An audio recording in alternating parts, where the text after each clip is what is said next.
This is a Hot Pie Original. Hello and welcome to the Amy Edwards Show. I'm your host, Amy Edwards. I'm so happy that you're here. Today, we're going to be talking about how to listen. I know, we're going to talk about how to listen. And we do not have a guest today. It's just me. And I'm so stoked that we get to spend this time together.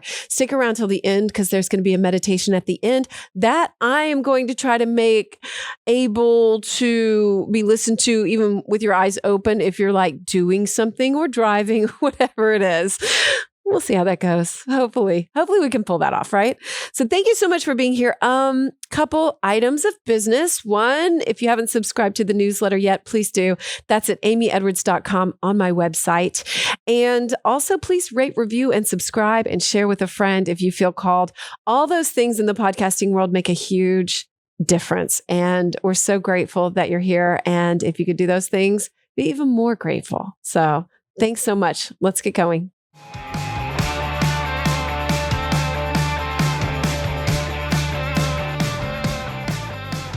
Okay, listening, how to listen. That's what we're talking about today.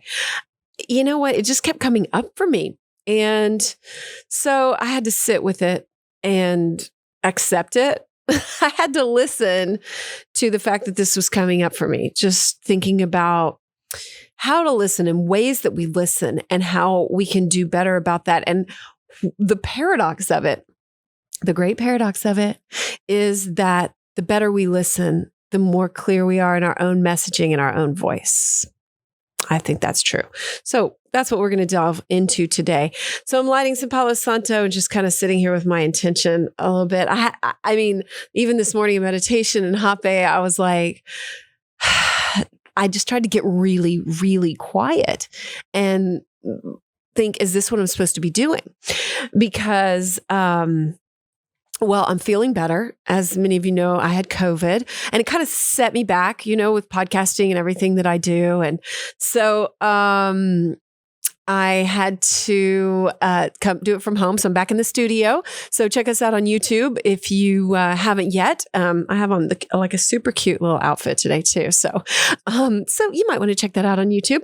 And also big thanks to our team here at Hot Pie for putting together that episode where I worked from home and with East Forest from Costa Rica. It's really beautiful too. If you want to check that out on YouTube, the scenery was gorgeous and they did a great job putting that together. So big thanks to the team in Costa Rica and everybody here at Hot Pie, Joseph and Colton. Super grateful for all y'all. So I had COVID and that set me back because I had to cancel an episode because I couldn't record it. I had a guest come in town who hopefully will be back soon. And I was left kind of wondering what I was going to do this week because I had some other things going on. And, you know, I thought, oh gosh, do I do another solo episode? You know, there's like a fear around it because you think you need this thing to lean on. Like, how many times do we do that? You become accustomed to whether it's a podcast conversation or whether it's just business decisions or maybe it's parenting, maybe it's anything where you're kind of relying on that other person, you know, and to bounce your ideas off of, to have someone to talk to have someone else talk. So many times we do that. I think I've told this story before. I'm sure I have it somewhere along the way in my podcasting, but I used to have a clothing store and I had someone that I made all the buying decisions with for years. And then something happened and she left and I was on my own with buying for quite some time. And I had lost all confidence in my own voice with it. And it was really nerve-wracking in a business environment to not have that confidence in what was going to sell and what we needed to have. And I had to really work hard to find my own footing in it and trust myself and listen to my own inner voice. And so I guess that's what I'm getting at. Like it can be tricky to just sit down and trust yourself and know that this is what you're supposed to be doing right then.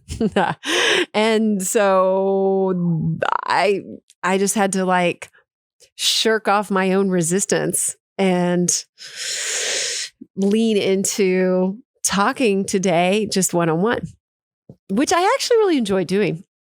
So that's what we're doing today. Of course, there is this irony that's not lost on me that I am talking about listening. But it's such an important skill. And you listen to podcasts, clearly.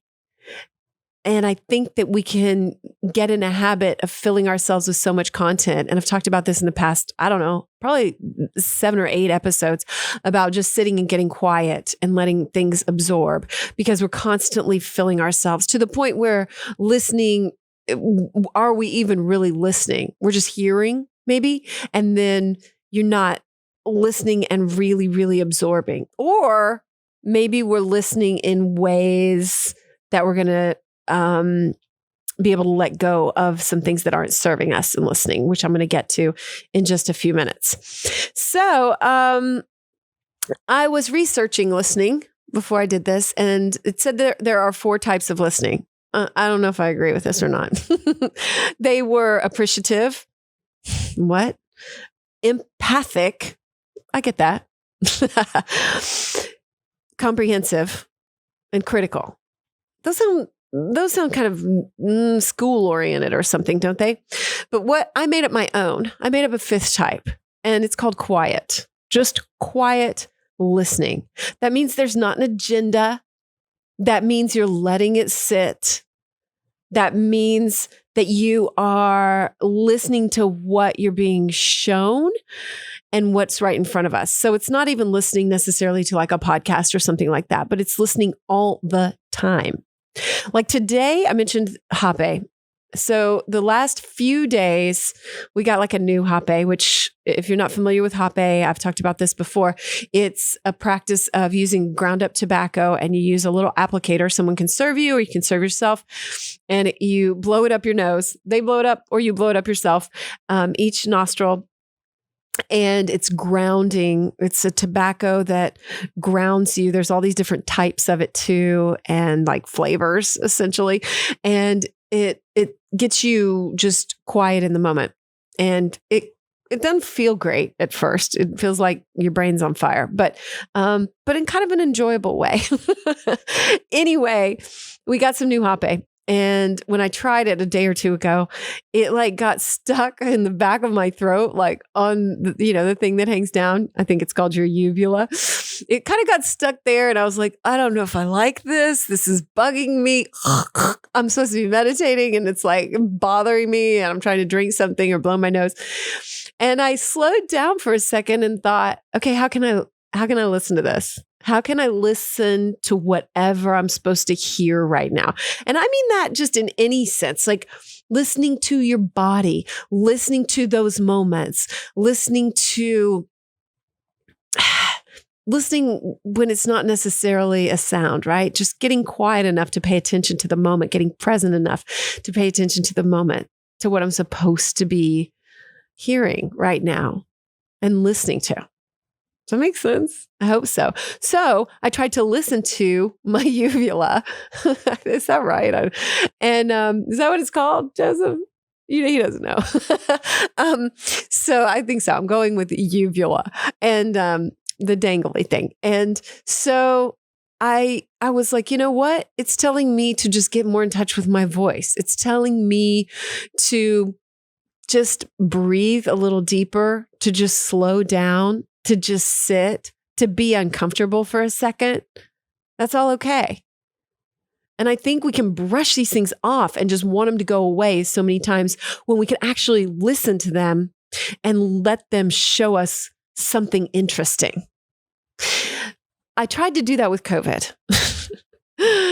So, because I just wanted it to go away, because it did hurt. Like my body hurt in a weird way. I couldn't take a deep breath. And I would just, if I did, I would test it out sometimes, and I'd be like, I breathe in really deeply, and then I'd just cough, and then I would cough for like 15 minutes off and on. And I was like, okay, clearly I can't take a deep breath. And so I tried to just back up and think, what can I listen to right now? What can I listen to about my body? And I just want to stress too that I'm not trying to discount people who are suffering from real illnesses or cancer or anything like that. Of course, you're listening to your body. I'm just saying in everyday moments or when we have something that's bothering us or a headache or something, can we really listen? Can we really get quiet and tap in? I had a headache all day yesterday for I don't know what reason. And you know what? I just tried to listen to it. Is it trying to tell me something? Is it trying to tell me I need more hydration? Is it trying to tell me that I need more sleep? What is it trying to tell me? And so many times we're not listening. We just push it aside. We're absorbing so much content all the time. We have things coming at us. It is such a noisy ass world. And how can we just slow down and get quieter and really, really listen to what's clear in front of us, to what's really being shown to us, instead of making it whatever we want to make it, turning on music, whatever it is. I mean, maybe that's what we're supposed to be listening to right then, but maybe it's not. Maybe we're masking it in some way.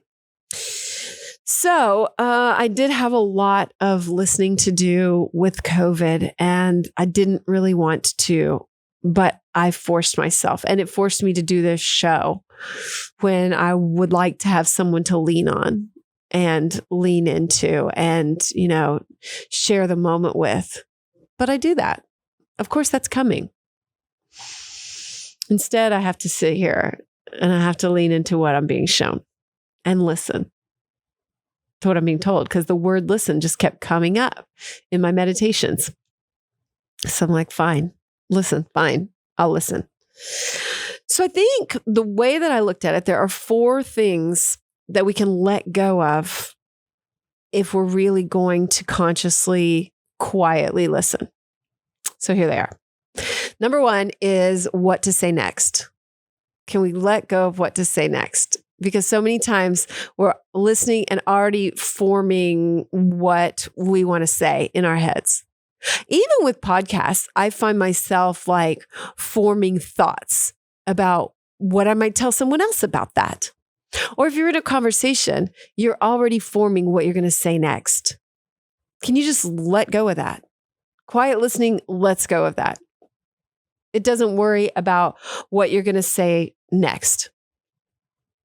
In the grief podcast that I did with Marina, maybe 3 or 4 shows ago, How to Alchemize Grief, we mentioned this, and I'm going to reiterate it. John, that's here, was talking about a grieving process one day, and that someone he knew came and just sat with him. And I think that's such a beautiful example of not worrying about what to say next. Because in those situations with grief, we really, really don't know what to say next often, or you're worried about getting it wrong or right. Like, oh my God, I need to say the right thing to this person who's going through this traumatic thing. And so many times we can say the wrong thing, especially when death is involved. Like, it happened for a reason or something, No one wants to hear that at that moment. And so letting go of what to say next is really beautiful in those kind of instances. And it just, I don't know, there's something about it that just takes the pressure off of you. And if you just let go of what to say next, you are really, really listening. And then sometimes it comes to you and you don't have anything to say. You just nod and smile. And I think that's cool. I think that's totally fine. And then maybe you just sit there for a second, and then maybe you think of something that naturally forms in that next sentence. Maybe you are clearer. Maybe that's, that paradox, right? Becoming a better quiet listener in order to voice something more clearly and get really clear on your own thoughts and your own voice, stronger in your own voice. So cool. All right. So that's number 1, letting go of what to say next. Number 2 is letting go of defensiveness and the need to be right or talk. So my partner and I kind of had a fight the other night, and he felt like I was comparing him to one of my ex-husbands in a way that he didn't like at all. And he got super defensive about it. And then I got defensive back, and then our communication was just gone. And it wasn't pretty. And we don't usually fight much. So it was really surprising. It kind of caught me off guard because we don't usually do that. And I wanted to be right and he wanted to be right. But in that time, later we talked about it and we were like, maybe we can find ways to just listen and to drop that defensiveness, even if I felt like he was comparing me, to his former spouse or something like that, right? Like maybe we can just drop that defensiveness and let go of it, let go of being right, and let go of any attack that we feel and just listen. Just get quiet and listen without a fucking agenda. So many times we've got that agenda. I do it. I totally do it.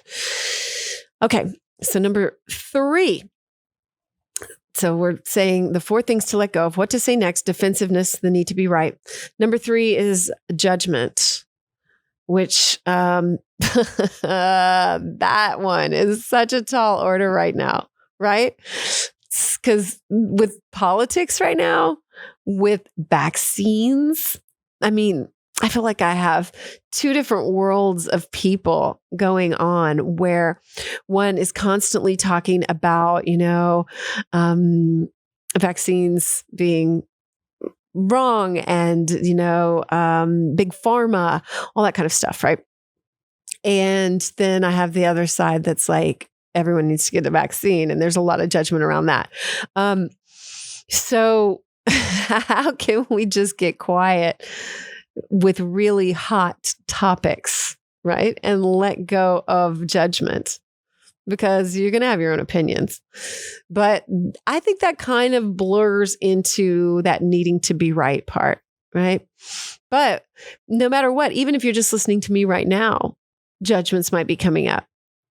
But can you just drop those?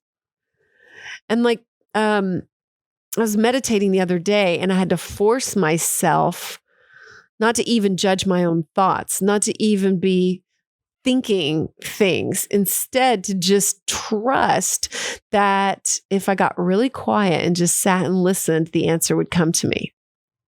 And you know what? Going back to that fight that my partner and I had, that did happen.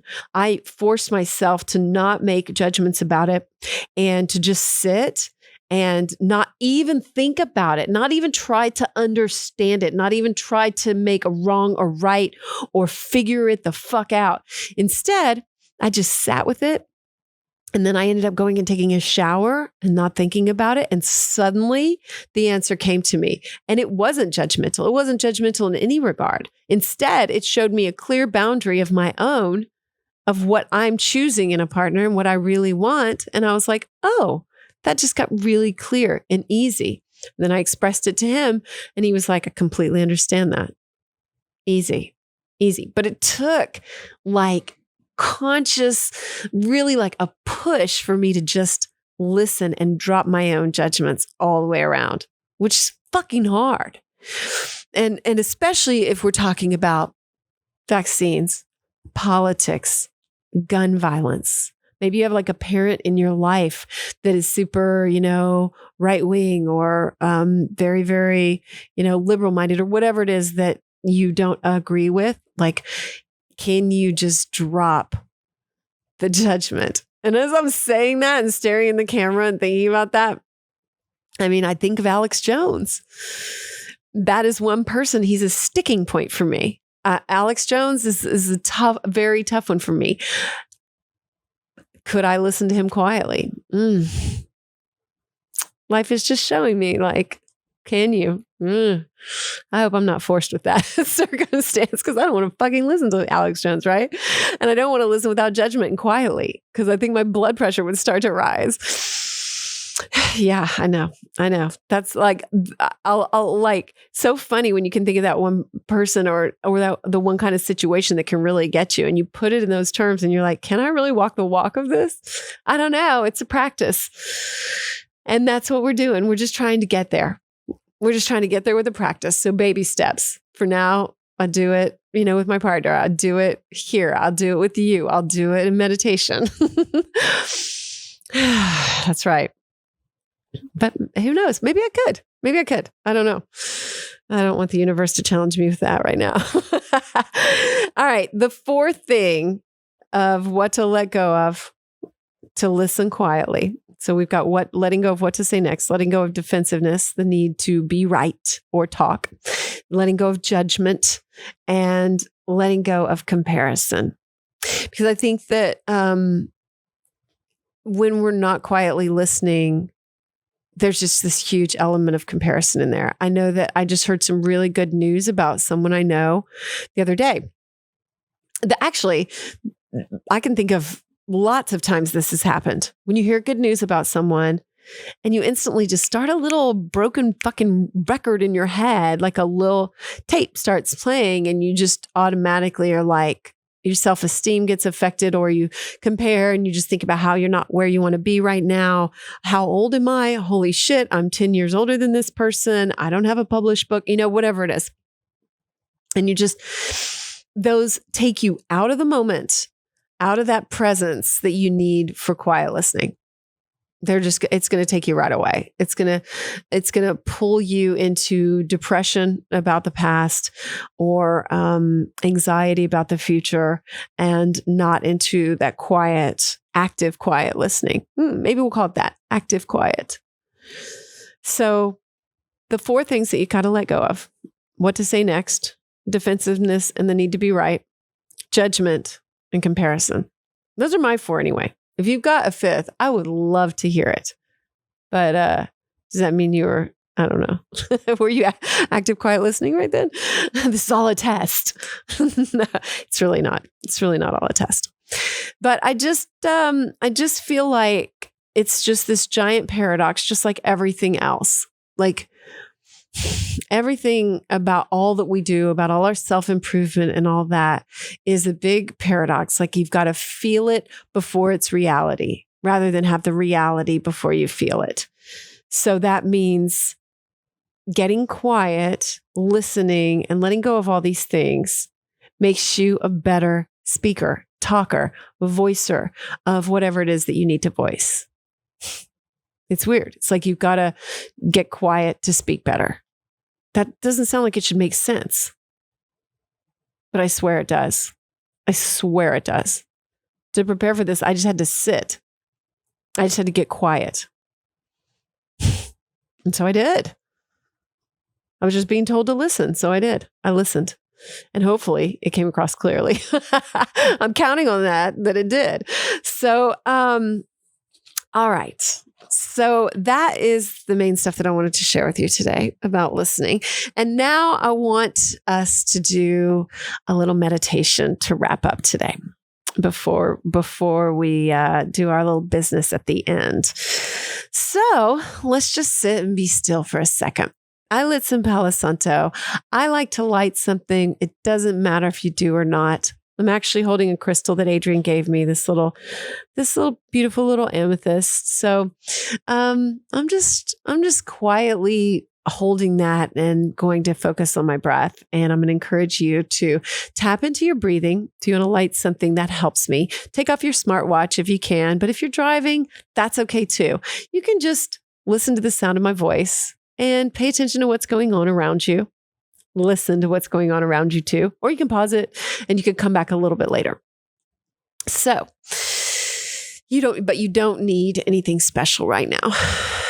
Just breathe in and breathe out and tap into your breath and try to let any thoughts that are coming up fade away.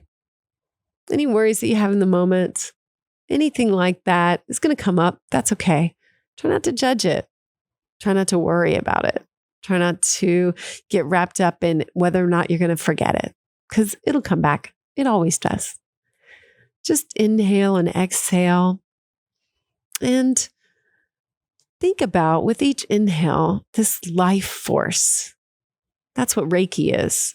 This life force that flows through us. With each inhale and exhale, there is a life force that is flowing into us from the top of our head, from our mouth, from our nose, inside of us, throughout your whole body. Maybe it fills up your chakras, starting with the bottom. You can feel your root chakra just opening with that breath. Works your way up a little bit. Your sacrum, your solar plexus, your heart. Breathe in and breathe out. It's just all right there. This beautiful, full life force. It flows into your throat, into your head, into your third eye, your crown. It's all throughout you, lighting you up with this visible movement of an in and out. How beautiful that is. How wonderful. It's there for us to listen to all the time. So as you're sitting here thinking about this, tap in to your voice, your throat. See a blue light in there. And just listen. Just active, quiet, listen to my voice. While you breathe in and out and see that blue light in your throat. There it is, glowing. With each inhale, it gets brighter. With each exhale, it gets brighter. How about that? It doesn't dim on the exhale. It continues to glow. And with everything that you hear, you get quieter. You get more glowing with everything that you hear, with every breath, with every bit of life force, with your active quiet. How beautiful. And imagine your voice. Your voice is important. Your voice is clear. Your voice is not weighed down by defensiveness, by worry of what to say next, by insecurity. Those things are not even a part of it. By thoughts and judgments, those are exhaled. All there is this purity. This purity. And it knows. It's stronger.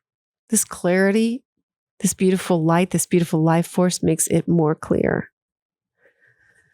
Just breathe into that.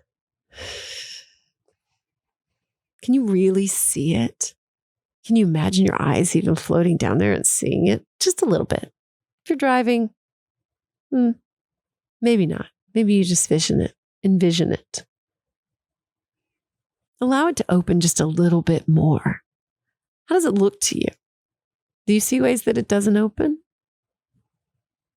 Just by listening now quietly, dropping all your thoughts about it, all your judgments, anything that comes up, anything that you're worrying about, just by dropping that, it's getting stronger. Just by listening. Just allow it, just to be open. Just allow it to shine with a bright blue light. That life force, reinforcing it, reinforcing. Now imagine it with some wings on it. Can you put those wings on it? It wants to fly. Your voice is made to fly.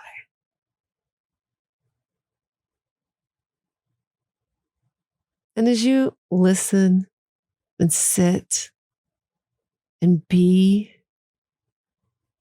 grateful for a moment for the fact that you can hear, for those ears, for the sound that we are blessed to hear.